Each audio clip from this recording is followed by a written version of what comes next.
Hello, everybody, and welcome to the Details Podcast. I am your host, Tara Miller, and I am so excited for you to meet our special guest today. It is Jordan Heiser. Welcome to the podcast. Hi, thanks for having me. Yes.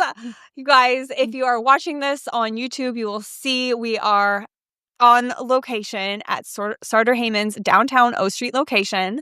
Thank you for hosting us here today. Happy to. It's fun to have you here. Yes. So let's talk. We're going to talk all things business, but always how I introduce the podcast guests is I say, this is Jordan Heiser. We have had the pleasure of working together multiple times in the design capacity, but today we're going to talk about something which I think is so interesting, which is a 4-generation business here in Nebraska. Yeah. So cool. And so rare. I think it might be. Yeah. I do think there are generational businesses here, but not a ton of them. Yeah, for sure. Yeah. So that 4 generations, obviously you guys have like a secret sauce, a key that lasts. And so we want to tell your story, talk about business, talk about marketing, talk about fine jewelry and jewelry trends. Forecasting is super fun too. Oh, yeah. So, super fun. Okay. So I briefly talk about how I met each guest, how I met you, and correct me if your memory serves differently than mine. Okay. But I was on Instagram, and I think I reached out to Sartor-Hamann because I noticed Sartor-Hamann was watching a lot of my stories. So I was like, I just want to connect. Yes. So I was like, hello, my name is Tara. Like, Yes. who's in charge of marketing? Would love to connect. See if you guys ever need anything. I want to just like have that open line of communication. You are exactly right. So I run the social media account, and I was fangirling from a distance, if you want to call it that. I don't know. Your Instagram must have just showed up on my feed, my algorithm. And I was like, oh my gosh, who is this? And then I figured you were from Nebraska. I found out you're from Nebraska, and I was like, holy cow, we have a designer like this in Nebraska. And I was kind of blown away. So I was just like fangirling from a distance, like, oh, look at that, Making me blush. liking all the. So anyways, when you messaged me, you messaged Sartor-Hamann, I was like, oh my gosh, this must be fate, because our jewelry store here our downtown location had not been updated since probably the 1970s. So I was like secretly hoping we could do like a big renovation. And then you messaged me. I was like, it's meant to be. It's fate. It is so meant to be. Yes. So yeah, it was kind of cool how it worked out.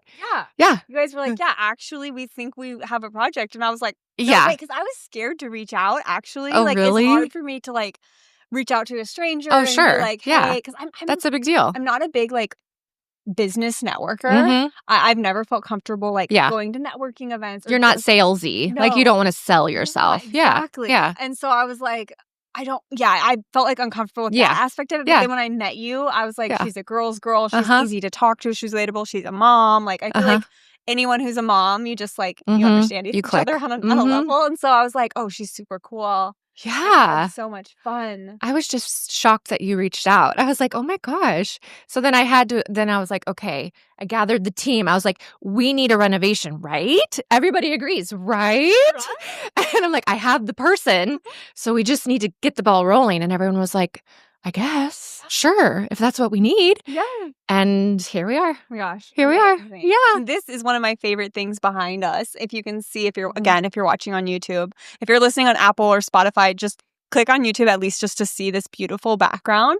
But this is a hand-painted wall covering made here in Nebraska as well by another Nebraska-owned company. Yeah. We love supporting local businesses. So cool. And I took a video of it, so I'll post it on Instagram. When you walk by, it just glistens and glitters. It glitters. Perfect. It's amazing. It's like a 3D wallpaper.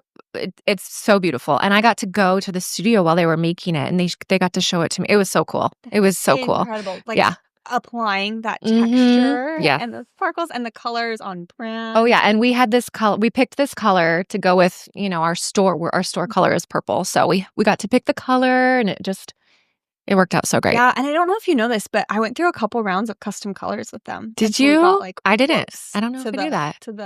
It's perfect. Because sometimes, they have like their stock ones and it's just off. And I'm like, no, we really got to get on brand. You've been around for so long. Right. Your customer knows you. And I didn't want it to be like a total deviation. Yeah. And it's the first thing you see when you walk in our front door. It's like bam, in your face. It's right there. It's so cool. Yeah. It's so cool. Love it. Yeah. I'm all about primary, Mhm. secondary, tertiary moments, and that's definitely a showstopper. Yeah. It's So great.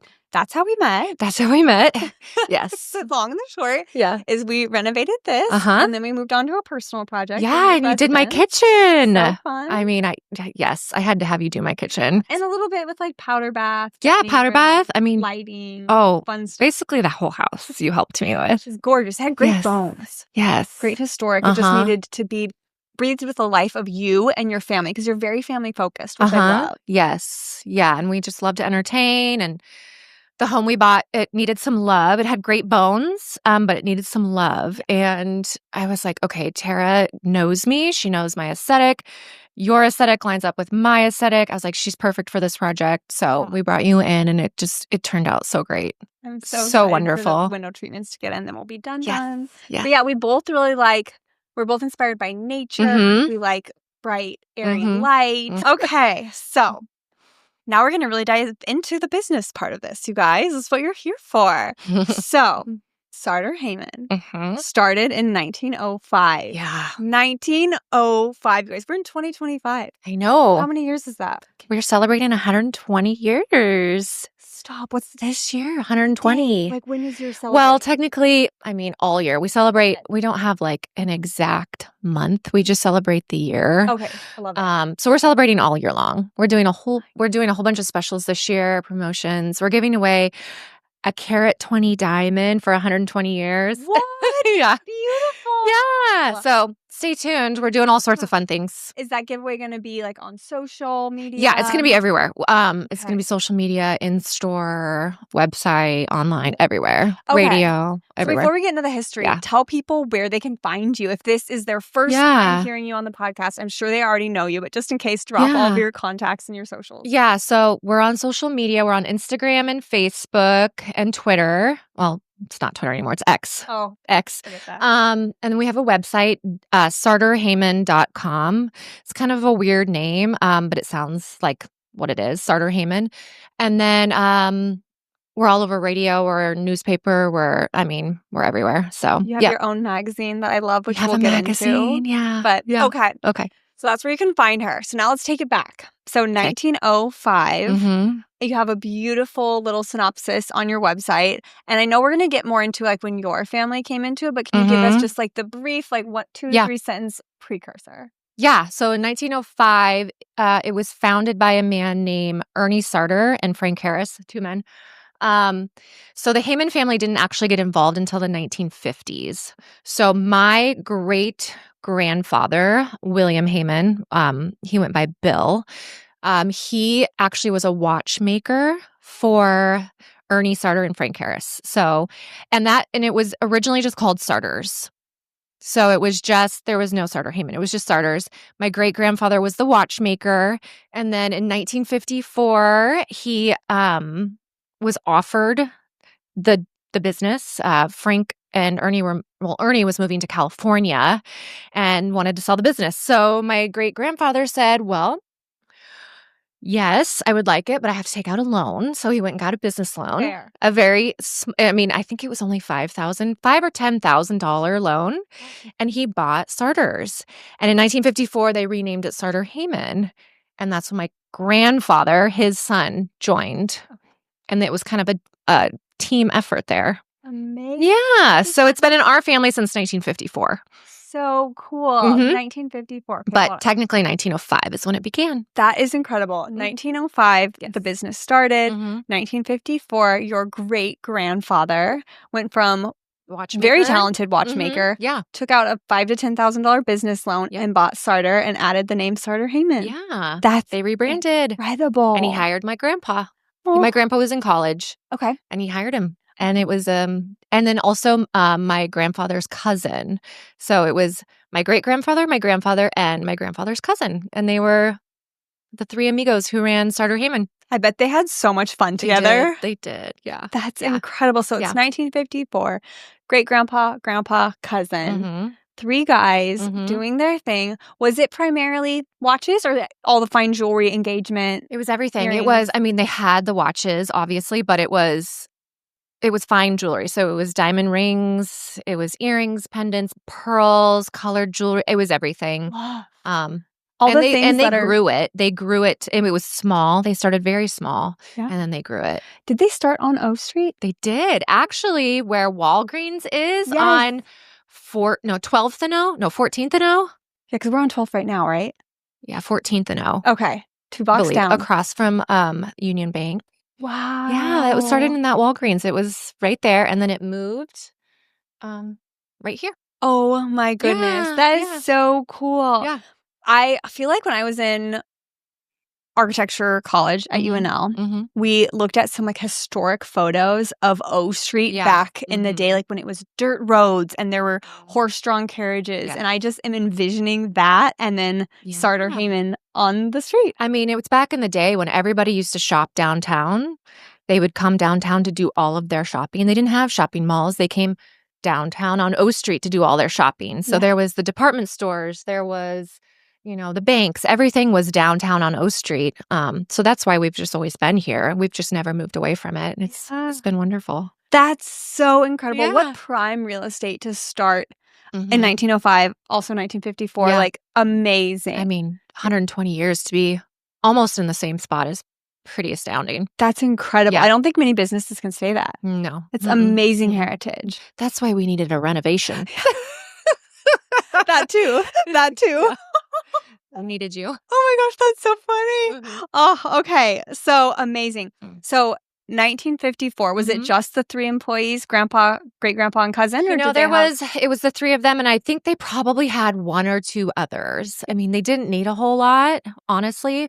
We did have our Bench Jewelers, our shop, which is our manufacturing shop. I point because it's over there. I wish you guys could see it. But yeah, so they had, I think, 1 bench jeweler, and then the 3 of them, and probably maybe 1 other salesperson. Yeah. So it was a small thing, but it was great. For people who don't know, what is a bench jeweler?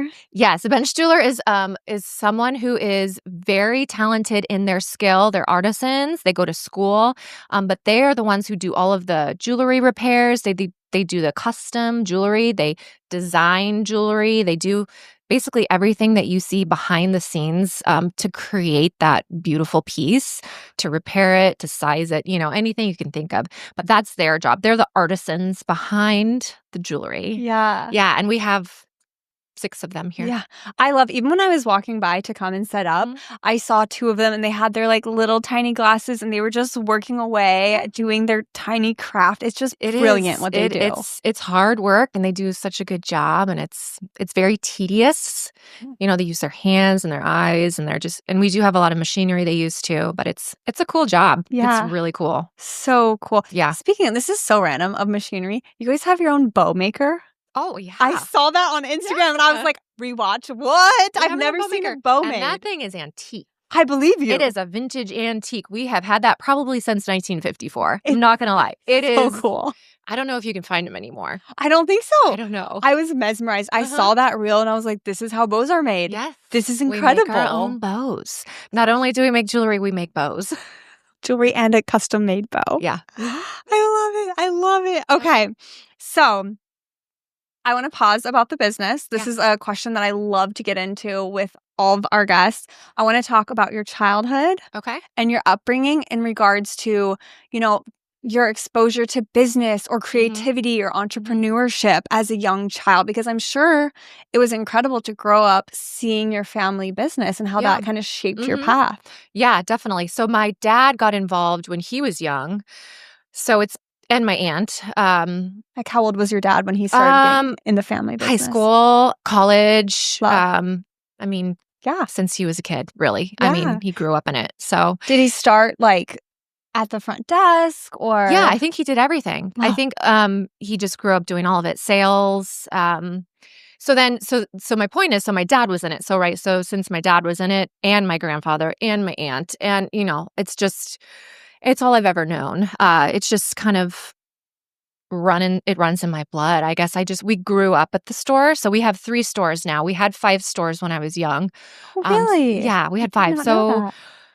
So we were always just tootling between the stores and doing stuff. I mean, and my mom always worked also. My mom was a nurse. So I always grew up with parents that worked. Nice. And we were always just with them, right? We just kind Yeah. of traveled with them and always were doing things at the store. I was wrapping gifts when I was 7. I was cleaning jewelry. I was helping my grandpa up in the offices, Were you sort making the bows? jewelry. I was probably making bows. Yes, 100% using the bow machine. Oh my gosh. I love it. Yeah, no, I was always we were running up and down the halls, Yes. cleaning windows, cleaning cases, cleaning jewelry. Whatever we could do, probably messing around and doing silly things too. Yeah. But That's all kids do.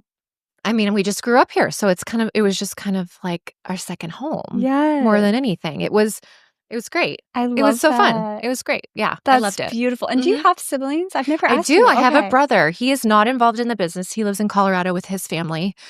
Yes. And you have a piece of his art here. Yeah.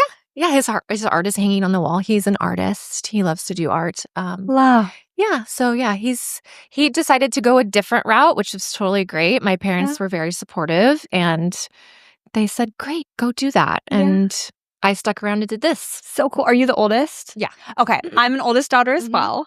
And some of the other girls that I've interviewed on this podcast so far have been eldest daughters.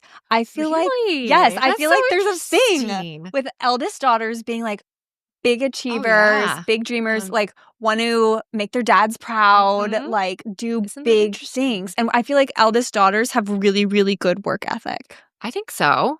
Yeah. I think you're right. Isn't that interesting? I love that. That's so cool. But I've always been kind of type A. Same. Same girl. So, but I have heard that about firstborns. Yeah. I mean, I don't know. I'm not a psychologist, but it is interesting that of the few people that I've interviewed so far, like most have been eldest daughters. That's crazy. Self included. But I believe it. Yeah. Totally. Love that. Yeah. Okay. So as you grew up, you were running the halls, cleaning the windows, cleaning the cases, making the bows. So then you're going through high school and you obviously are needing to decide, what am I going to do with the rest of my life? Where am I going to go to college? What am I going to pursue? Am I going to do the family business or am I going to do my own thing? What was that journey like for you? Yeah, that was interesting. In high school, I was just kind of like, I didn't think about it a whole lot in high school. I feel like college is when I really had to like sit down and be like, okay, what am I doing here? Yeah. Like, am I wasting my time? Should I be doing something else? I went to the University of Nebraska. I got my bachelor's in business and marketing, and I got as well as economics. Amazing. So I have those 3 backgrounds. And I always thought in the back of my head, yes, I think I want to do something with the family business. I love it. And then one day my grandpa sat me down and he was like, listen here. Listen here. I don't know what your plans are, but don't even think about doing anything else. For real. Oh my gosh. Yeah, he was like, sorry, this is what you're doing. And I was like, oh, think about it. Yeah. I'll think about it. Maybe not. Because in college, you're just kind of like free and like you just want to do whatever you want to do and you don't want to get stuck and you don't want to settle. Yeah. So I was like, okay. But I think it kind of stuck with me, really. And I didn't feel pressured. It wasn't like a guilty pressure, like this is what you have to do. Yeah. It was just more of like I think this is a good idea. This is, we've set this up for you and you're whoever wants it, if your brother wants it, if you want, we've set this up. We want you to be successful and we want the name to carry on kind of thing. So, and I was like, yes, I totally agree. I 100% agree with this. And, I did go to school for business and marketing. It lines up really well. Yes. 100%. And I grew up here. So it's like, I get it. I understand the ins and the outs. So it really, and I continued to work here through college, through high school, after college. So it's just like, it just fell into place perfectly. Yeah. And it really has worked out. And then after the University of Nebraska, I went to school in California. Yes. I'm sure you're going to ask me I want to learn more about this. Go ahead. Yeah, so I went to school in California. It's called the Gemological Institute of America. Love. GIA for short. But it's the campus is there's campuses all over the world, but the campus I went to is in Carlsbad, California, which is in Southern California. Beautiful. In San Diego County. Yeah. But they have lots of programs there. But I went there for about a year and a half and did the graduate gemology program, which Amazing. is you learn everything about gems and the business of jewelry, the industry. That's important. They have a bench jeweler program. It's just a really cool program for people interested in the jewelry industry, Yeah. wanting to learn more. Actually, all of our staff members here at the store are required to take online courses Amazing. from GIA to be certified to work here. Yeah. So it's for industry. It's industry known. I mean, it's a great Did you resource. find that, or did your grandpa or great grandpa? No, so my dad went. Okay. My dad went to the school also in the 70s. Amazing. It's been around for a really long time. The school has. So it's just part of the industry, and it was something that I was like, okay, so if I'm going to do this, I'm going to go to school there.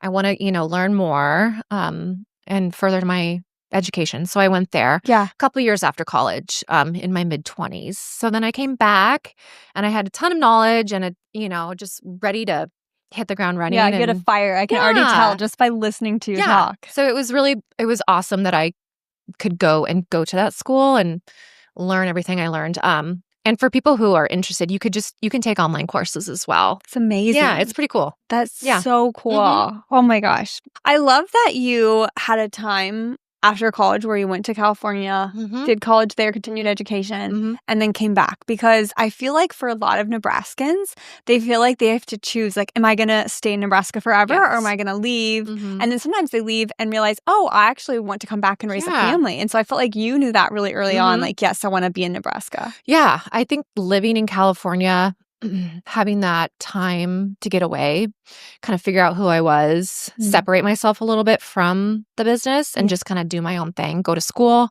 be away from family.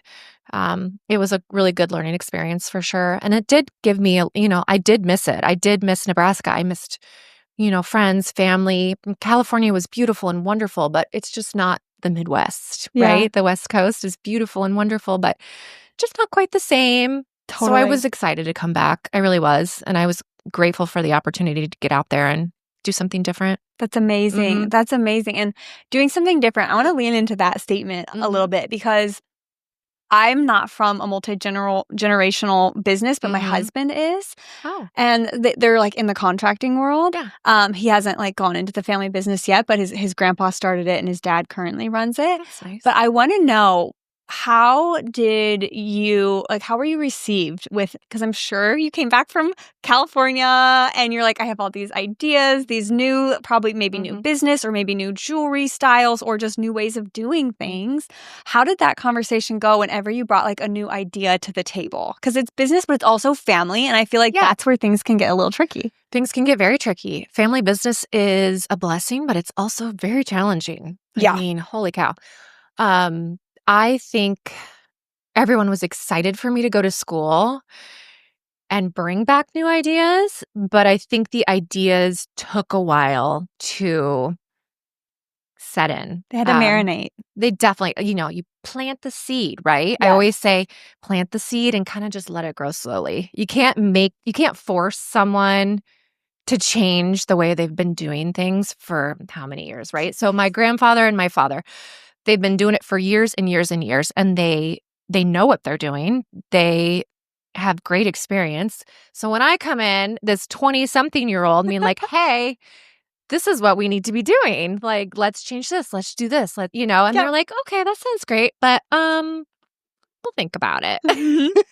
So excited. They're excited to hear what I did and what I learned, but change is hard. Yes, for anyone, let alone our grandparents and parents' age. I can't imagine. So, yeah. And then it's also, hard. like, if you pretend you're a girl listening to this and you work in corporate America or you work for someone else's business, I'm sure it's easier to separate feedback. Like, this is business, it isn't personal. Yeah. But I'm sure it's harder when it's like, this is my dad, this is my grandpa, and you're wanting to be involved in the family business, and you are, and you know that they love you and they know that they value you, but also you have to, like, almost probably switch gears in your brain. Like, hey, this is business, not my dad giving me feedback here. And how do you, like, if someone's listening and they are in the family business, how would you give them just like mental shift advice?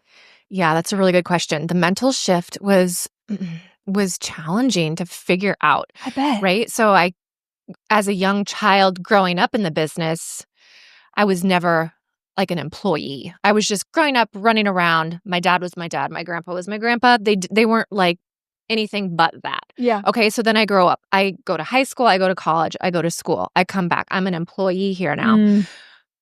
That shift is like, okay, where is this line Yes. where it goes from daughter to employee now, where I have ideas, I have things that I think would do great for a business, but am I thought of as an employee, or am I thought of as a daughter who maybe just doesn't quite know what she's talking about yet, right? Like, That's hard. she needs more experience. She needs this. She needs that.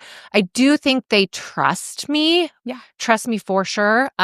Back when I was in my 20s, maybe not. Yeah. Take it with a grain Today, of salt. I'm 39 today. Is it your birthday? Oh, I'm making you podcast on your birthday? No way. No. Okay. Not my birthday today. Okay, I just okay. mean I'm 39 now. Understood. Sorry. No, it's okay. I phrased that wrong. I'm You're 39 now. So I think it's more of it's a major shift now that Yes. I'm older. Yeah. Younger, it was harder. But there is definitely a line that I have my dad. I have my dad at home. Yeah. And then I have my dad at work. Yeah. When my dad is in the office, we talk business. We Mhm. talk marketing. We talk social media. We talk sales. We talk all of it. Yeah. When my dad is at home, I talk about my kids. Yes. So I think the line is when we are at work, we talk business. Love. And not to say we don't talk home Yeah. here, but it just makes more sense for us to Yeah. be on in the office, because my dad still is here also. Yeah. So me and my dad, we're on when we're here. Makes sense. We talk business. We talk everything. We have meetings when we're here. When we're both at home, I'll call him to talk about his day, or we'll talk about the weather, whatever. Yeah. I think that's kind of where the line is. And it was hard to separate that. It was hard to figure that out. And sometimes hard. when we're at home, I'll call my dad about a work thing. We'll still have conversations. It's easier though when we're in the environment of work. Yes. When we are here to do what we're supposed to be doing, when we're in the environment, that's where we kind of put our work pants on, if you want to call it that, and we just do the work. Love that. When we go home, we're kind of just family again. Yeah. It's a weird separation, and it's a weird thing for people who aren't in family business to understand. Yes. And it took me a while to figure out too. When I was in my 20s and 30s, younger 30s, it was sometimes a struggle. Yeah. It was a struggle. It is a struggle. I, don't come from a family Mhm. business, but my grandpa's a developer, Mhm. and my uncle partnered with him in like working on development projects, and they hired me for some of their interior design jobs. And it was really weird Yeah. going from granddaughter Mhm. to a hired contracted Mhm. part of the project, Right. and handling It's different. feedback from my uncle, or like just the levels of respect or Mhm. response times, or Mhm. like actually having to say, well, per my contract, rather than just Yeah. like, I want to please you because you're family. Like that was a Yeah. hard thing for me. Yeah. It's a weird line to draw. And as a female, having to answer to males who Mhm. my grandfather and my father are males, and I'm a female. Yeah. That's another thing, because I'm very close to both of them. My grandfather has passed, but I'm very close to both of them. So it's the weird, father-daughter relationship where it's also a very strange navigation. But I think at the end of the day, my dad trusts me a whole lot, and I trust him a whole lot. And I think that's what makes it great. Yeah. I Yeah. love that. Yeah. I love that. Okay. So we got into like the personal side, the Mhm. history. Let's get into more the weeds of the business Okay. today. Yeah. So you've been in the business, you did your 20s, your 30s, you are Mhm. 39 today. Today. I love that. That's going to have to be a clip. Today. Okay, hold on. Let me look, because Mhm. I prepped a lot of questions. Okay. So the first one's really broad, but what does the business look like today?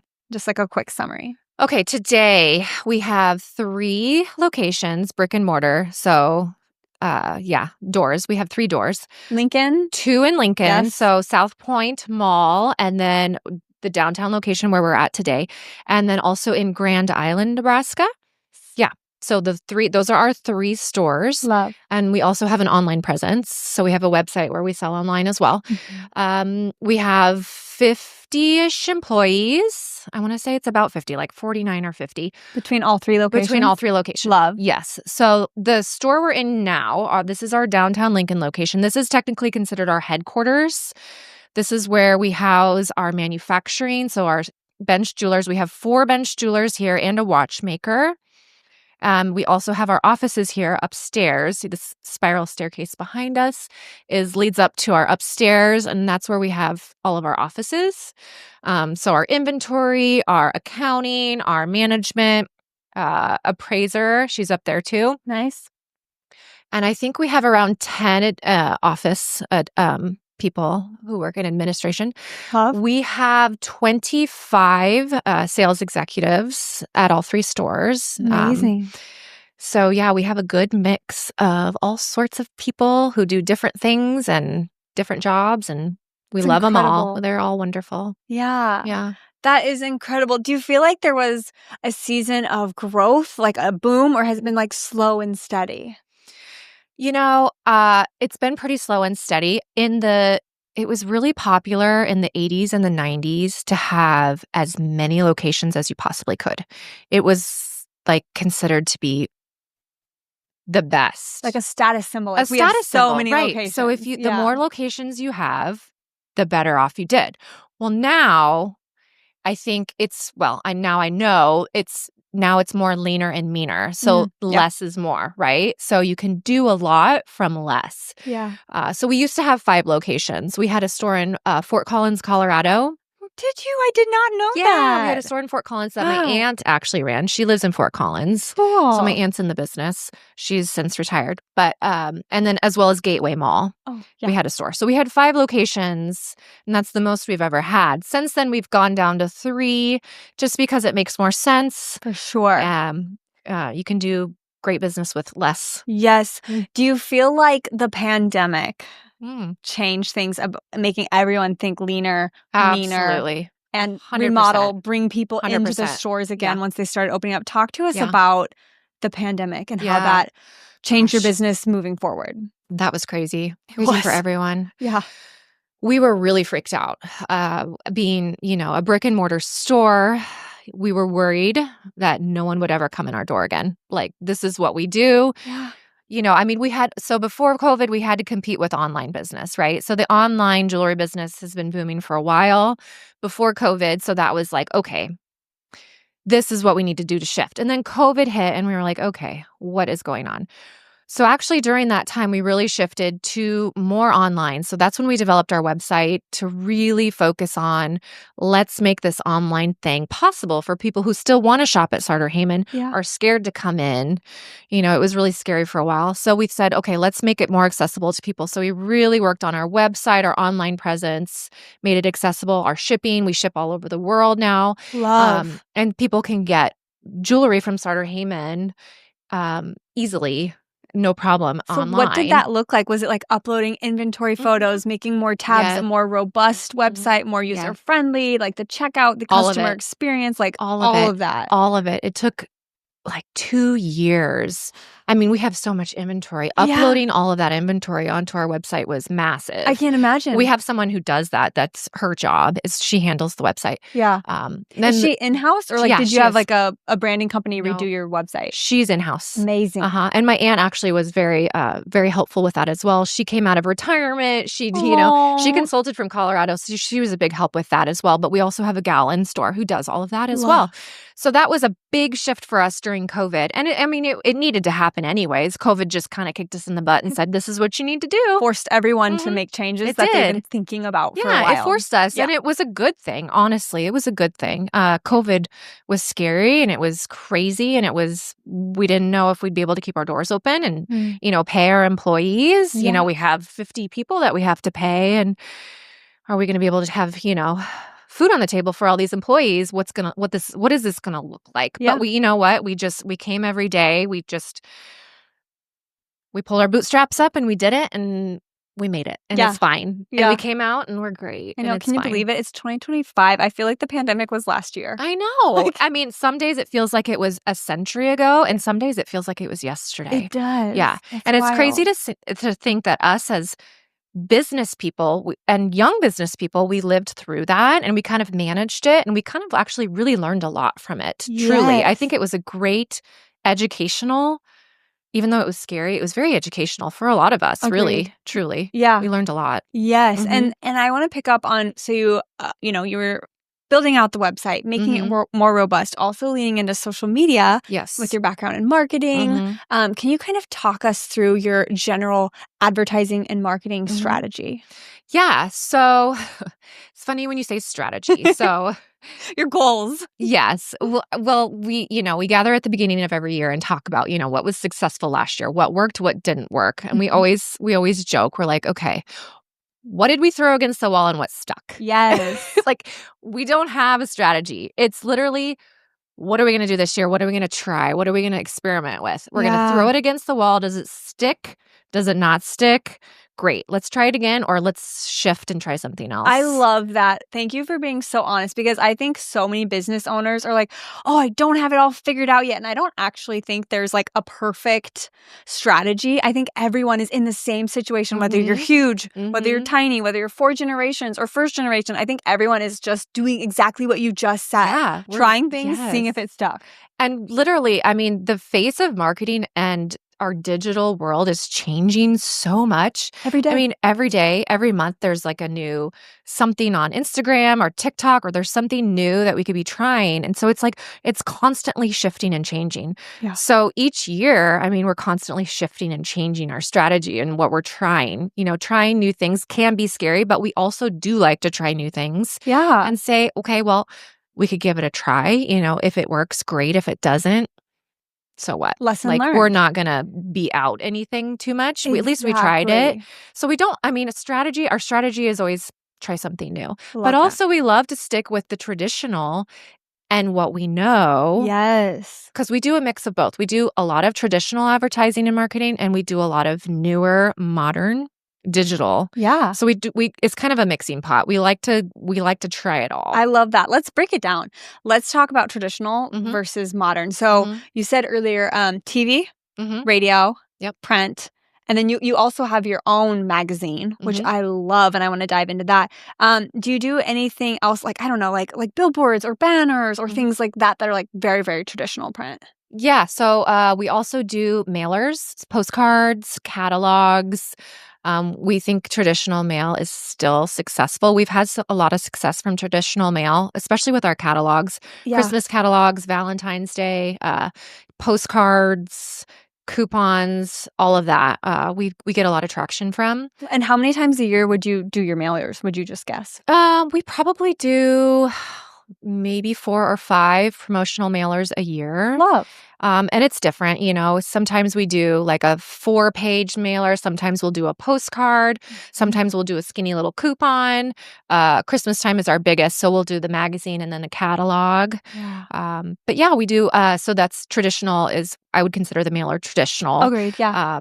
Newspaper, we've kind of gotten out of that, but we do some TV and a whole lot of radio. We think radio is awesome. We love radio. We've done radio forever. Love. So we love radio. Those are the main traditional things we do. Good. Love that. Yeah. So I know earlier you said you're on Instagram. You just briefly mentioned TikTok. Are you on TikTok? We are on TikTok a little bit. Okay, same girl. I'm actually not on TikTok.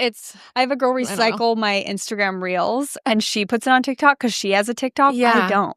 Honestly, my dad is more into it than me. I'm not huge on it. I love that. My dad loves it. He also loves the radio. He's on the radio too. If the guys ever listen to 93.7 The Ticket, he's on there. Oh my gosh. He must be very extroverted, like to talk. He's a talker. Chatty. He loves it. Twitter, X, it's okay. We're a very visual business, right? So we have the jewelry. We like to show videos and pictures. The videos help it sparkle. Yeah. So the X is kind of like not really our thing, since it's just like a clip of words. Yeah. You could do pictures, but it's not. We like the more visuals of the Instagram and Facebook and that kind of thing. Yeah. And you do great reels. You always have very good audio. That's one thing I noticed as I was like going through a bunch of your reels. I feel like you guys are really selective with your audio. And I get tempted, oh, this is a trending sound, like I should use it, but it has does not align with my brand standards. Yeah. Talk a little bit about your guys' brand, because it is such a long established brand. You obviously have your colors, your fonts, your messaging. Yeah. But as far as using your brand to target your target, I'm losing my words right now. What is the word I'm looking for? Using your existing branding to target your potential, Mm-hmm. to either get repeat clients or to Mhm. target new clients. Mhm. Kind of talk to us about that, like how you target your ideal Yeah. customer. Ideal customer. That's There the it word I was is. looking for. Sorry. It's okay. I get it. Yes. Okay. So we do have a very strong base of clients that we've had for years. Love. So, and I'm talking generational clients. So we're a generational business. We have generational clients. So, we have kids come in who say, my dad got his engagement ring here. My grandpa got his engagement ring here. My dad got his ring for my stepmom from your South Point location. See, stuff like that. Yeah. So they come in, they walk in the door and they said, my grandpa said I should come in. So we said, that's wonderful, So sentimental. So we have a huge client base. I would say that's our number one client base is generational clients who come in for everything, to get their watches repaired, to get batteries, to get their rings resized, to get their anniversary gifts, their birthday gifts, all of it, and then it's passed down generation to generation. That's a huge client of ours. The second is acquiring new clients, which is huge because we were always trying to acquire new clients. Yeah, of course. Every that's business. right, number one goal. Yeah. To maintain our existing clientele and to establish our new clients. Yep. So we actually have a marketing company we work with who does just digital acquisitions of new clients. Oh, cool. And they target, it's so cool. They target people who are in the market for jewelry. Yes. I don't know how they do it, but they do it online. They target them. And they're able to acquire them through Instagram, through Facebook, all online medias. We pay them and they help us out to acquire those new clients. Oh, okay. So it's are really they cool. Using your Instagram profile and doing paid marketing or not the personal profile? They can tap into that, but they have an online presence where they're able to use, I don't know exactly how it works, if I'm being honest with you. Yeah. But they have some crazy way of acquiring people in our industry or in our market, in our, the Lincoln market, the Grand Island market, the Omaha market, Nebraska in general. Yeah. And they're able to send them our information. They're able to get the information from us and so cool. We can acquire them as new clients. And then we're also acquiring people, organically through social media, through our website, walking down the street, at South Point Mall. There's all sorts of ways we can acquire. Yeah. Yeah. You have acquire great people. locations. That's so interesting to me. I love that you work with a marketing company. We do. How? Because I haven't worked, I hired a PR firm for 6 months, which was really short time. But how do you see your ROI on hiring a marketing company? Do they show you hey, here's the stats? They do. Or do you meet with them quarterly? Or what's that look like? We do. We meet with them quarterly. They help us a lot with our promotions. They're very thorough. We can constantly change the budget with them. If we're wanting to change the budget, we can spend more with them. We can spend less with them. So you're not locked into a 5-year contract. Oh, at this absolutely rate. not. Okay, cool. No, they're very easy to work with. They're wonderful. And they are jewelry industry specific. Right? So all the industries, I'm guessing, I don't know how other industries work. I just know how this one works. And they're jewelry specific. So that's all they do. Love. And so it's great. It's right up our alley. They know what they're doing. We don't have to, question if they know. You don't have to educate them about your market. They know what they're doing. Yeah. Every year we meet with them. Quarterly we meet with them and we just go over what our goals and our plans are for the year, what they want to do, what we want to do. We kind of collaborate and then they give us the results. Love. And it's worked out great. That's fascinating. Yeah. How many years have you been working with them? Probably 5. Wow. I think 5. Since the pandemic. Yes. My God. And maybe even before then. Yeah. We've been with them for a while though. Yeah. Love. Yeah. Love that. Okay. You covered so much good stuff. So glad. Look at us just breezing through. This might be too specific, but do you feel like there's anything that Sartor-Hamann is known for? So we're in the community and we've been in the community for so long. I think we're just known as the jewelry experts here in Lincoln and Grand Island and surrounding towns. I think people just can trust us more than anything. It's not just your chain jewelry store that you can find in the mall that maybe you don't quite know who they are. Their employees are constantly shifting. I think for us, it's just we have been around for so long and we're a local family. Yeah. And they can trust us. It's huge. They can trust us with their, their valuables, things that are really important to them, Yeah. like their grandmother's ring who was passed down to them. They don't want to just leave it with anyone, right? They Yeah. want to bring it in to someone that they can trust, that they feel safe with, that it's not going to get shipped away somewhere to have a repair done.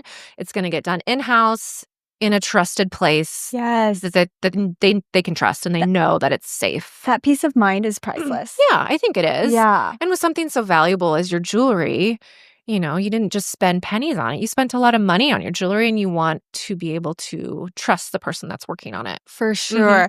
And when I think of Sartor-Hamann, I also think of very fine jewelry. Yeah. Like creme de la creme. Yes. Top Right. level, not entry level. Yeah. Very custom. We've always focused on the finest quality. My grandfather was so that was too many so's. It's the perfect amount of so's. That was way too many so's. My grandfather, it was very important to him to sell the finest quality, the highest quality. And so we value the highest quality that we can possibly find. Yeah, I think that really sets you apart from your competitors. Yeah, and the fact that we have 6 bench jewelers in-house, not everybody can say that they have that, right? So a lot of jewelers, you're going to bring your jewelry in and they're going to ship it somewhere across the country to have repair work done. Here we do everything in-house. Yeah. And that is hard to find. Everything is done on the premise. It doesn't leave. It stays here. It's amazing. And they do all the work here. So that's a big deal. When you talk about like shipping jewelry, heirloom pieces across the country, it just makes me think of the movies and, those armored vehicles getting taken over or pirated. And because I'm in the interior design industry and we have seen like boats, containers coming over from Europe or coming over from wherever literally get pirated. Oh, yes. Have you guys ever had? Absolutely. Oh, it's terrifying. I mean, we still ship stuff all the time. I mean, we don't ship heirlooms out, but we're shipping jewelry all the time. I mean, it's just part of business, right? for sure. You can't just things don't just appear out of nowhere. You have to require shipping. It's very important. So yes, it's very scary, but we have a very good insurance policy. Good. So that's just, we depend on our insurance policy for that. That's good. Yeah. How many different types of insurances do you need to have? Like liability, workman's comp? Oh yeah. All of it. All of it. Anything that a business has, we have it all. Got all of them times 2. All of it times 1,000. I'm sure. Insurance is expensive, but it's required. I mean, it's very important when you have as many employees as we have. And the valuable, we have a lot of valuables. So it's very important. Well, I'm sure. Just like the liability insurance, there's so many different types of insurance. I think that was one of the hard things for me getting into business. Like not coming from a family of business was learning about all the different types of insurances I have to have. Like I was like, wow, who knew? Especially when you have employees and people to take care of. I mean, and they need insurance too, right? For sure. Yeah, it's important. You want to take care of your employees. Yes. We love our employees. They're our biggest asset. I would say, if anything that I would say hire people that you trust and that align with your values and with your mission as a business. Get that person. And when you find that person, take care of that person and hold on as tight as you can to that person. Yes. Because it's so important to have good employees. Yes. It makes a business so much more valuable to have high quality, trustworthy employees. It's everything. What advice would you give to business owners who are trying to hire, trying to find those people, like you said, that are in alignment with their mission? How do you figure that out during the interview process? Are you part of the interview process? I am not part of the interview process. That is my dad and our general manager. Love. So that's their thing. They're the people. Yes. They do all of that. It's hard to find good people. So hard. It's really hard. It is. I do say, though, here at Sartor-Hamann, we call them lifers, where we have had people here. We've had a few employees here for 50 years. That's incredible. Two employees here for over 50 years. Wow. And they're still with us. It's amazing. I mean, and it just goes down from there, 40, 30, 20. It also shows what an incredible employer you are, that people love it here. They want to stick around. They feel valued. Well, we've just made it a priority. So once you make it a priority to have that value system on your staff, they feel it. Yeah. And they want to stick around. Some will go, some will come and go. Yeah. We have found a lot of them come back because the grass isn't always greener, right? Yeah. And we just want to make sure that they know, like, you're taken care of. Yeah. If you align with our values and you work hard for us and you are dedicated to your job, we will see that and we understand it and we know it and we want to keep you around and we want to have you, because it's so hard, especially with COVID, to find good help and people who want to do a job and help and show up to work every day dedicated to their job. So Yeah.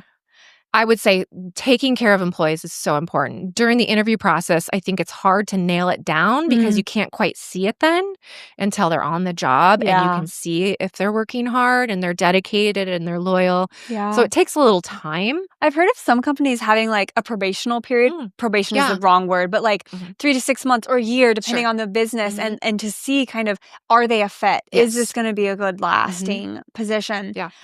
So if you had to give a business owner advice out there on, maybe they're like, hey, I want to start valuing my employees better. Like, what are some things they can do to start doing that? Obviously, offering insurance is huge.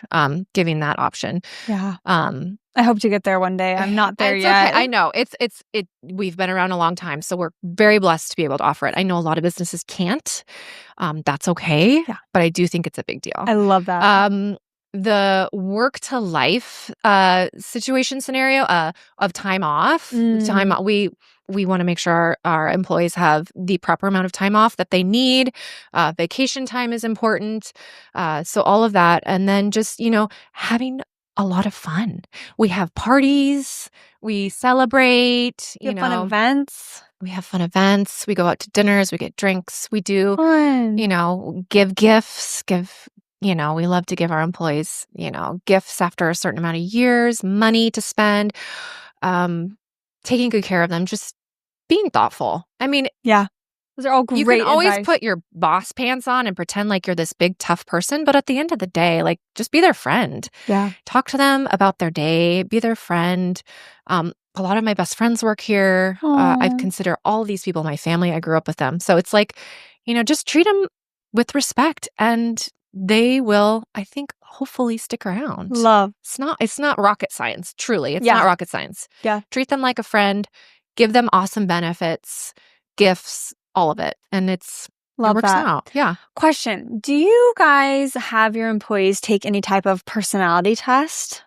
We don't. Okay. I've been hearing a lot about this lately, and I didn't know if it was like actually being implemented in businesses, but like Strengths Finders or Myers-Briggs, or there's a new one that someone just had me take, and it was like a 4-part thing. I can't even remember the name of it. I like that idea. We don't. Like, I'll have to send it to you. Okay. But it was like, are you like a leader, or are you more into like systems and processes, or creative? Yeah, like kind of figuring out what their strengths are. Absolutely. And then, being able to like shift them in the business towards that, rather than like maybe you're really wanting them to do X, but they're really actually talented at Y. So maybe they'd be more productive at Y. Would fit. I love that idea. That's a whole different thing. Steal that from you and tell my dad to start doing that. No, I think it's cool. No worries. We have never done that. No, we have not done that, but I'm a cool always idea. Fascinated by like personality tests or psychology I am too. tests. I think it's cool. Yeah, I do. I think it's really cool. Another topic for another time. Okay. Okay, let's see. This is super general. Let's talk sales. If you had to guess, would you say like maybe 50% of your business is engagement rings and 20% is watches or estate products? How would you like break down your overall business? I would say 60 to 70%, which is a huge number, I would consider bridal, which is kind of a big, all-encompassing. Yeah. But that includes like engagement rings. That includes wedding bands. That includes diamonds, loose diamonds. That includes bridal jewelry. I would say that's a huge chunk of our business, probably the biggest chunk. Yeah. And then we go down from there. We have gift giving. So anniversary, birthday. Another big chunk is repair, custom. We do a ton of custom jewelry, and manufacturing is that's all encompassing as well. Yeah. Colored diamonds is huge. Pearls are huge, but they're not as big as bridal. Bridal is like our biggest number one category. That's your bread and butter. That's our bread and butter. For sure. Yes. Love that. So cool. I do think of you guys as the bridal store. Yeah, we do. Sure. That's our main category. But we have so much. It's not our only category, right? So we have our hand kind of in everything. Love. Mhm. You have to diversify. Yes. Yeah, Yes. totally. Mhm. Love that. Okay. So this is not like a creative question, but it's a very functional question. Okay. So a lot of the interviews I've done, we've talked about what computer programs we use Okay. because Yeah. so many businesses use so many. Like I Yeah. use Yeah. QuickBooks, Yep. I use Gather, I use Mhm. AutoCAD, I use Adobe Creative Suites. Is there anything like that you guys use that's very jewelry market centered? Yes. So we have a software that's point of sale and inventory. It's just jewelry focused. It's called ASC. Love. We've used that for years. We have an appraiser here in house. She has her own software called Quantum, and then we have QuickBooks for our accountant, which we also have in house. Love. We have a clienteling software called Podium. Ooh, fun. Yeah, that's great. We use cell phones, emails, and that also works with our website. And what is that? What does Quantum do? It's Podium. Podium, sorry. Podium. Quantum is our appraiser. Podium is clienteling. Okay. So they help us with getting reviews, like customer reviews, like on our Google and Facebook. Love. They help us with sending out messages, like mass messaging, mass emailing. Like your email newsletter list? Well, we have actually a different software for we use MailChimp and one other thing for our emailing. Okay. But Podium is more clienteling specific. Mm. And it helps us just do like mass quantities of things, as well as like specific, like targeting one client. And it uses cell phones and emails. Nice. It's very diverse. Yeah. I love that. So we have quite a bit of different softwares that we use. Yeah. And we're always trying new things too. Some things work, some things don't. I feel like it's hard to try new computer programs because there's like a huge learning curve. Oh, yeah. Like you invest a lot of time. First, you have to like buy it. Absolutely. Whether it's annual or subscription, but then so much time. Someone has to learn you have to educate. Yes. Yeah, you have someone has to teach the team. Yep. That takes a lot of time. Then what if you decide like, oh, we actually don't like this? And a lot of times it doesn't work. I know. And you're just out. But again, that's throwing stuff to the wall and see what sticks. Part of business. It's part of business and it's okay. Yeah, totally. Love that. Love that. Thank you for sharing all that. Yeah. I'm sure if someone, out in the world wants to start a jewelry company, maybe in Iowa or Texas or wherever, they should. Very interesting. I hope someone does. I love when I listen to podcasts and I hear other interior designers be like, hey, these are the computers we use for our specifications or something. Oh, absolutely. So helpful. It is. I agree. Have you ever had any business obstacles that you've had to overcome? What were they and how did you overcome them? Right. So our biggest one to date was obviously COVID, and I already touched on that. But I'd also say literally every day we have obstacles, right? So I'm being dramatic. So we're not human though. That every makes me single feel day, better. But like you come in, I open my computer. I'm like, okay, what's going to happen today, right? Like so we check sales, we see what's happening, we talk to our staff. Something arose. We had an issue last night with a client, something happened. It's okay. It happens every day. How did we overcome that? How did we help the client? Yeah. Right. So if there's an issue, how did we help the client? Did we learn from that issue? Are we growing from that issue? Let's not let that happen again. Yes. Right. Okay. We're having obstacles every day. Our computers go down. We're trying to ring up a sale and our computer goes down. Okay, great. That's an issue. We have a machine go out in our shop. We can't repair a ring. That's an issue. We're having, our safe. We can't open the safe. We can't get the jewelry out to put out for the store. That's an issue. We have a snowstorm outside. Can't get to work. Got to close the store. That's an issue. Right? I mean, every day I feel like it's something new. Yeah. Most times we can easily solve it because we've dealt with it before. Sometimes we've never dealt with it and we need to figure out, okay, let's get together. What's the procedure? What's the procedure? What are we doing? Sometimes we're like, okay, I don't know what we're going to do. We're just going to try something and see if it works. Yeah. A lot of times that's what we do. But a lot of times it's also, okay, what have we learned from in the past? How have we solved this situation? Who can we call to help us, right? Yes. Get people on the phone that you can trust. Yes. Let's call so-and-so. They know what to do, right? I love that. Let's dive into that. Who's on your team? Like, obviously, you probably have an attorney. You already said that you have an accountant. I mean, do you have, who do you call? Who are your people that you lean on? Okay, so we have a trusted group of jewelers, actually, right? So that we've been working with for years and years that we can trust that are in different locations in the country. Different markets. Yeah, different markets. So one of my best friends, she's in Louisville. She has a family jeweler. I will pick her brain all the time and say, hey, what do you do? Yes. Right? We go to shows 3 times a year with these jewelers, we sit down and we talk about the issues that we've had. How did you overcome this? What did you do for marketing this year? Did it work? Did it not work? So Yeah. we have friends in the business that we trust that we can Love bounce that. things off of. Or I just shoot them a quick DM on Instagram. Hey, where did you get that beautiful jewelry box? I would love to sell those jewelry boxes in our store, right? Yes. So just, having that network of people you can trust. Also, attorneys. We have an in-house accountant and also an out-of-house accountant, Oh, a cool. firm, Yeah. right? So we were always calling them friends, family, anyone that you could call that you've done business with, and clients even, right? So clients that specialize in something that you don't specialize in, right? So we have clients, we have doctors, we have lawyers, we have plumbers, we have electricians, all of that. I mean, you call one of them if we have a toilet problem. Let's call a plumber, right? Literally. Let's call Yes. Joe, our client who we love, to come fix our toilet. Yes.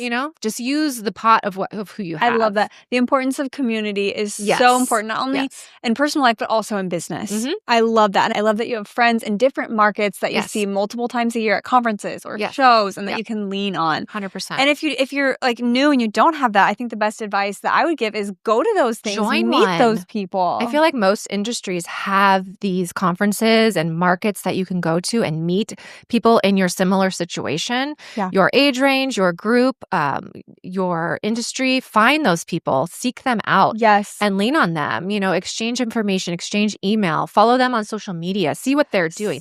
I learned so much from other jewelers' social medias. Same. From other I'm interior like, designers. oh my gosh, that is so genius. Let me see if we can do something similar. I'm not going to Yes. knock them off and do the exact same thing.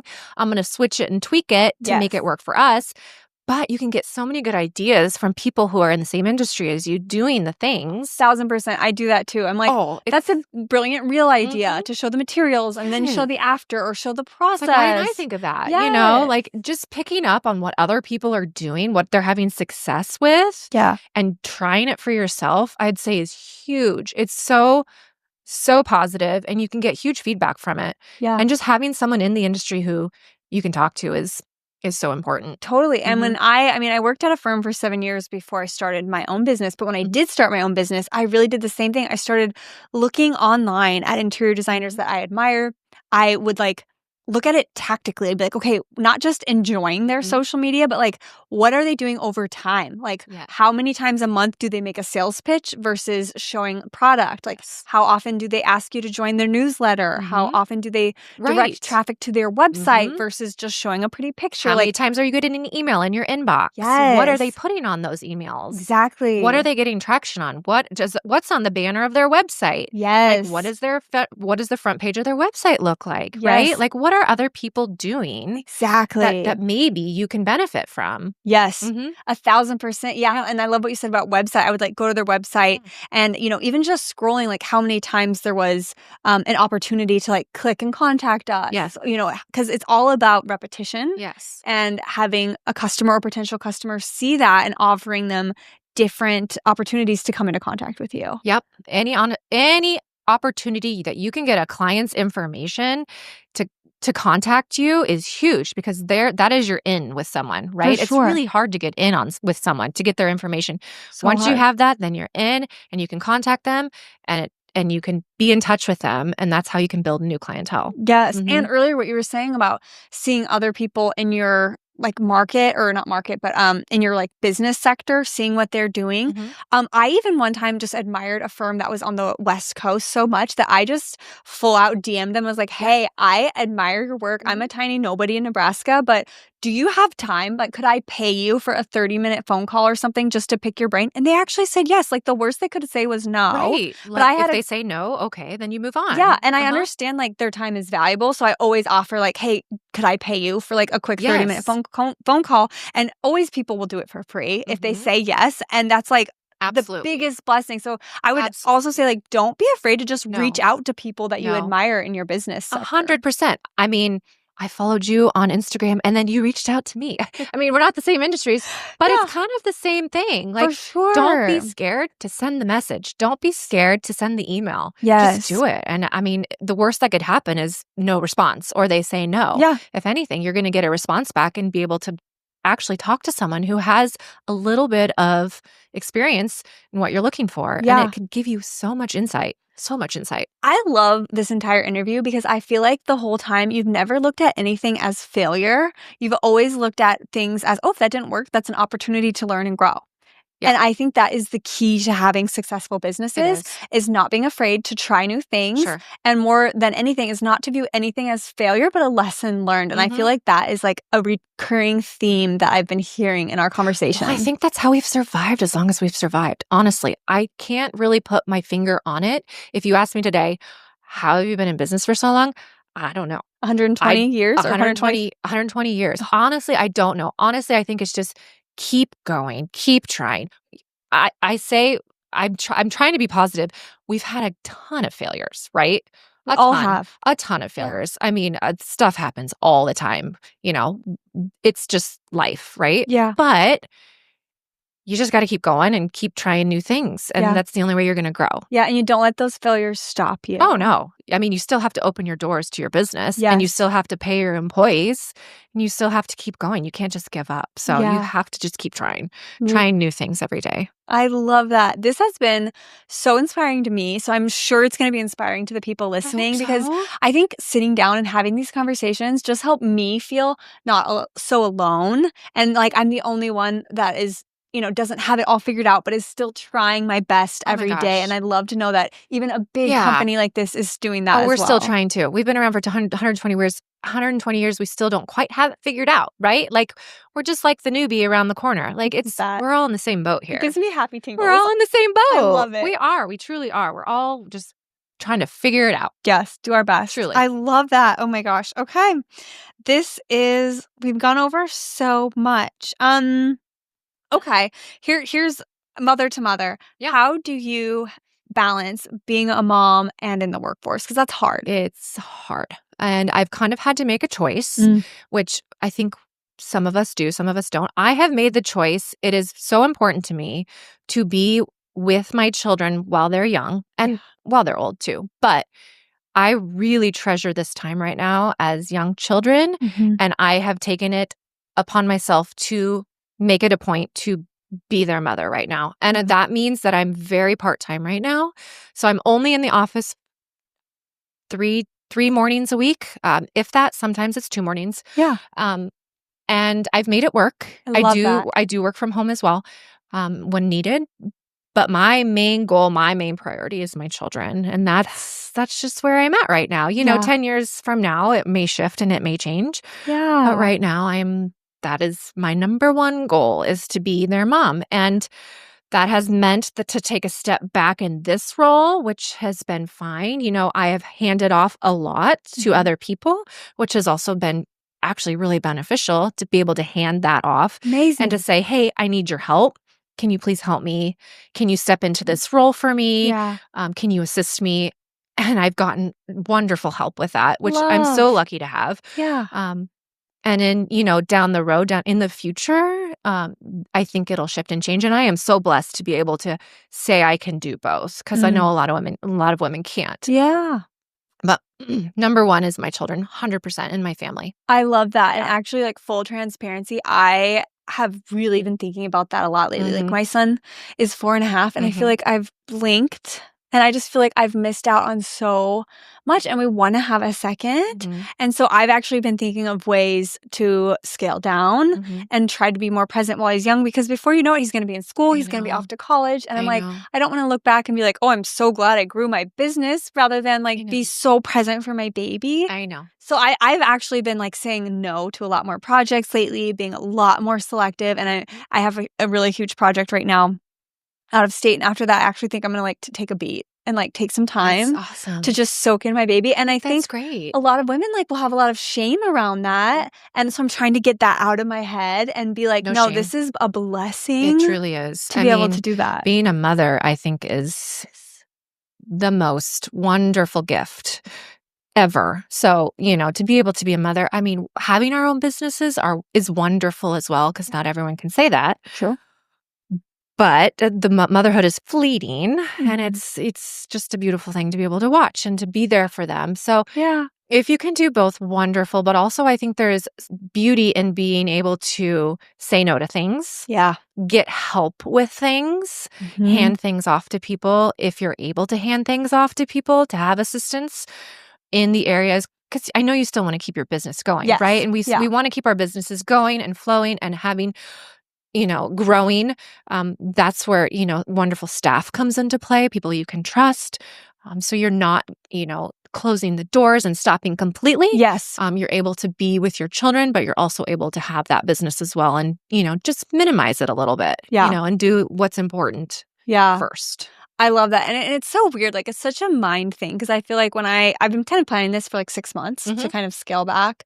And obviously, I don't have as big of a team as you guys, but Yeah, I know. I'm still making like small strategic Yeah. changes, like taking on less work and really Yeah. forecasting. Absolutely. And I don't know why it like gets in my mind like, oh, people are going to think, oh, her business isn't successful anymore or she's failing as an entrepreneur. But I'm like, I don't No way. need to care about what other people think No because way. I know in my Absolutely. heart, like, I'm making this choice. You are. And your business will continue. You're not going to Exactly. stop 100%. No. You will still have a huge social media and online presence, right? You could always do that from home. You can always still tweak things, work things, do things from home, which is wonderful about the industry that we're in or the world that we're in now is so much can be done from home. Yes. The social media aspect of it, you can run a business from home on social media. But I think it's important to do what's important to you, to your morals, to your values, and then business can then thrive from there. I think For sure. me being a good mother and being home with my children has helped me to be a better businesswoman. 100%. Mhm. 100%. Because this is what I've been noticing. Like, I mean, my business, I think, has been in business for like 7 or 8 years. I need to check when we filed with the state. That's awesome. But Yeah. one thing I've noticed is I've been hitting all of these like business goals and it hasn't satisfied. Mm. And it hasn't like fulfilled my heart. Yes, I'm proud of the hard work I've done and I'm so happy and I love working with our clients. But I've noticed like the times where my heart is truly happiest is when I'm just like with my son Yes. reading a book. And I'm like, okay, if that's what fills my cup right now, Tara, Mhm. that's okay. Absolutely. And that's good and beautiful. I think it's beautiful. And I think we're blessed to be mothers, and not everybody gets to be a mother. And so we have those blessings of the children that we're raising. Yeah. That should be our main priority, and business will flow from motherhood, right? Yes. Being a good mother means then, okay, I've learned these things in motherhood. Mm. I can bring that into my business. I can bring that to my staff and my employees. Yeah. And my, anything that that has to do with business also flows from motherhood. I think it all is entwined. And if it's important to you, if motherhood is important to you and you want to focus on motherhood, then do it. Love that. Don't be afraid to focus on motherhood. There's no shame in motherhood. Yes, No preach. shame in motherhood. Love. I'll preach that all day long. I love that. That's the message we all needed to hear, Mhm. literally. Okay, I think we covered everything except for one thing. I do want to ask this. Yeah. Because I think being in business, it can be very taxing. Yeah. Especially running your own business or being involved in a family business. It's Mhm. totally different than just working for somebody else. Yes. And I think there's an added level of stress and anxiety that comes Mhm. with business ownership and entrepreneurship. So how do you intentionally try to take Mhm. care of your mental or physical well-being? Yeah, good question. So I've always thought, okay, so when I'm at my job, I do my job. I take care of what needs to be taken care of. Yeah. And then when I go home to be with my family, I do my very best to turn it off. It's hard to do. So hard. It's so hard to do. So And it hard. took a lot of years. But I have found that if I can turn it off as much as possible, you can't completely turn it off, right? Because our cell phones are always on and we take a call if we need it. But if we can be at home and present with our families and turn off the business brain somewhat, it takes some doing. Takes It practice. takes practice. Yeah. But if you can turn it off and focus on the kids, the husband, the house, the activities, if you can shift somewhat, I think that's what has helped me, because being in the family business is even more so than being at a job where Yeah. you work for someone, which is also very important. But when you're in a family business, it doesn't really ever turn off. Yes. Right? When your name is on the building, Yeah. which is my maiden name, it's not my name anymore, but when your name is on the building, a lot is on the line. Yes. So it doesn't ever turn off. But you have to work really hard and you shift it and you change the way you're thinking and just go into a completely different mode. Yeah. And in that way, it's helped me. I know other people are different, but for me, that's what's helped. That's wonderful advice. I love that. And I'm still working on that today. Like I still get trapped in like, checking social media at night. And I'm like, Tara, be better. I know. It's so hard. It's truly hard. And it's taken me years and I'm still not great at it. I still will turn on the social media. I'll check my messages. I'll, check sales. Crazy. But yes, turn it off. Like there is no need. That can get done tomorrow. Yes. That can get done tomorrow. So true. Right? So true. And a lot of it the too, business will carry on. Exactly. Yeah. And I've been even trying to tell myself like, Tara, trust God with it. Absolutely. Give it to God. Yes, there's nothing I can do about it in this exact instant. Like God will take care of it. And you cannot control everything. Yeah. There is so much out of our control. So true. Right? When we have our own business, we think we can control everything. I'm very type A. I think I can do this, this, this, and this. Same. 90% of the time I can't. Same. It's like, okay, I have got to give this to God. I cannot focus on this. If I focus on this, I will go crazy. Yes. I will lose my mind. I will have an anxiety attack and everyone will be in trouble. For sure. 100%. Nobody wants that. Nobody wants mom to have an anxiety attack. So we're going to turn it off. We're going to give it away. We're going to turn the channel in our brains to something else. And we're going to think about something else and we're going to give it to God. And we're going to worry about this tomorrow. Love that. Because nothing can happen tonight when we're in our bed. Literally. and we need to sleep. I need to sleep. Sleep's important. If I don't sleep, it's bad. Same. It's bad. Oh my gosh, girl, same. Mm-hmm. Okay. This has been an incredible interview. Literally, you are brilliant. Oh, stop. I love talking with you. We need to just chat more often. To you too. We need to do lunch or brunch or something. No, we need to design another room. Fair. Let's do it. Okay, really quickly, what are some jewelry trends you're loving right now? Oh my gosh. Okay, so there's a couple. I think my most favorite is custom. So custom jewelry, making a piece your own, like nobody else in the world has it, right? So you can come in, we can do that here with you. We can sit down. We have our CAD design computer program where we can sit down. You can say, I like this, this, and this. I want this. I saw this picture online. Give me this, give me that, give me this color. We can tweak it to how you like it. We will put it in our wax machine. We will make a wax mold of it. If you love it, we'll then create it. And it's so cool. It's a one-of-a-kind piece. Amazing. It's so cool. And it's actually becoming really popular. We have a ton of custom designs we're always working on. But I think the generation coming up now getting engaged, what is that, Gen X? Who knows? Gen Z? I don't even know what they're called anymore. Cooler than me. They're so cool. And they know what they want. They don't want a run-of-the-mill ring that everybody else has. Yeah. They want something their very own. So it's becoming very popular and it's so cool and we love it. I love that. So that is my very favorite. Can I interrupt you? Yeah. Okay, speaking of that, I know she's no longer married, but Emily Ratajkowski or however you say her name, she, when she did get married, I know what you're talking had about. that super custom ring made. The 2-stone? Yes. And it was like all like kind of. They call that, it's a French word. It's called, I don't know how to say it. Yeah. I'm going to butcher this. We're not French. Why in part? Toy et moi or moi et toy. I don't know. Love this. But I don't know how to say her name. We don't know how to say the French. I don't know how to say anything, but I know what it is. It's 2 stones and it's so cool and has different shapes. Yes. And that was like my first time seeing someone being like, yeah, I designed my own ring. And I was like, stop. That's so cool. Yes, so basically, so cool. You guys can do that here. 100%. That's incredible. We have all the machinery, all the computer work, all of the stuff to do it. Love. And the masterminds to do it in-house. So cool. Yeah, it's so cool. So then my second favorite trend right now is vintage is very in. Yes. Vintage estate pre-loved is what we call it, jewelry. So sweet. It's so cool. I mean, the jewelry from the 1950s, the 1940s, the 30s. I mean, you could go all the way back to the 1800s. We've got jewelry here that we are constantly buying from different estates. Wow. And the stuff that we see come in the door is so cool. It is so cool. I mean, it's stuff that you never see like today in today's jewelry market. It's amazing. I love vintage anything. I love pre-owned, pre-loved watches. The watches are so cool too.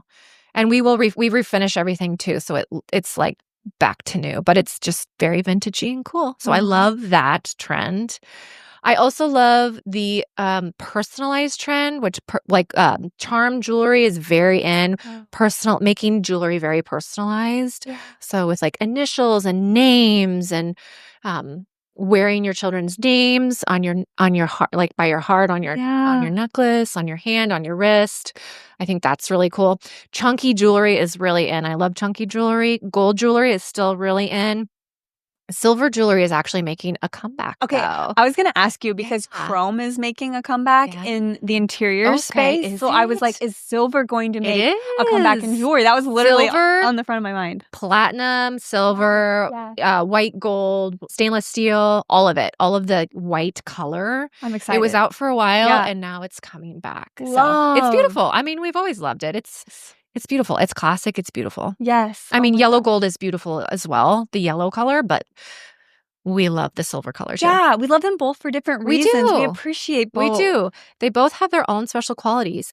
And a lot of women are mixing the metals. Yeah, I was going to say I have yellow and white. Yes, it is so okay to mix and match. Yes. Some women always worry, can I wear this yellow ring with this white ring or this bracelet with that? I'm like, yes, mix it, stack it.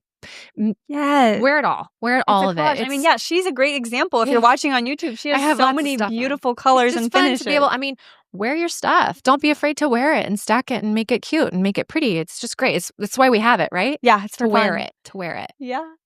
I love it. Okay. I think this is we've gone so long, so I'm just going to get to the last question of the night. Mm-hmm. If you could ask Warren Buffett any question, what would you ask him? This one's for you, Warren. That's hard, but I do have a good one. Why, Warren, did you get into the jewelry business? Did you know Warren is in the jewelry business? No, tell me more. Borsheim's. Berkshire Hathaway. Oh, they have Borsheim's. I didn't connect the dots. Yeah. Do you know what year he got in? I don't. After you. I'm sure. Because you're 1905 originally. No, Warren Buffett is in the jewelry industry. Oh, yes. So why did you get into the jewelry industry? Get into the jewelry industry? I would love to pick his brain and know, okay, there must be value in it. Yes. There must. He's genius, right? He knows so much about business. Yeah. And he is in the jewelry industry. So I would love to know, pick his brain. Why?